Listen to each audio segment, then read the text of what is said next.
So whenever anyone asks us, who are you? I don't know about you, but I reflect back on people in my life who actually taught me who I was and the ultimate eternal destiny that I had within my soul. You see, when I became a teenager and I started dating and hanging out with more of my friends, every single time I left the home, my sweet dad would always say, "Dan, remember who you are." And then he would always say, "and have a good time." And I would turn back and say, "Can you make up your mind?" Ha.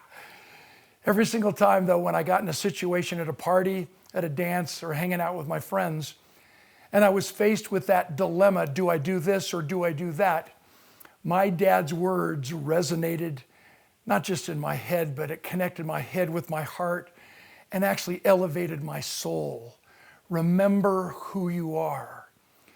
So when someone says, "Who are you?" maybe you could just reflect back on a historical truth about King Louis XVI, the ruler of France. When his throne was overthrown, in those days historically, the invading party would murder the royal family and take over. But in this specific case, they captured King Louis XVI's young son, the prince, and they whisked him away to a faraway land and decided that instead of killing him, they would kill his spirit. They decided that if they did whatever they knew how to do to destroy his moral character, he would forget that he was heir to the throne and he could go on living his life. So for 6 months straight, relentlessly, his captors force-fed him food that made him a slave to appetite. They literally dragged him through the gutter and exposed him to every rude, crude, vile, and unrefined thing that you could even imagine. But after 6 months, his captors were frustrated and sat down the young prince and basically confronted him. "Why have you not allowed us to destroy your character? Why have you not caved in?"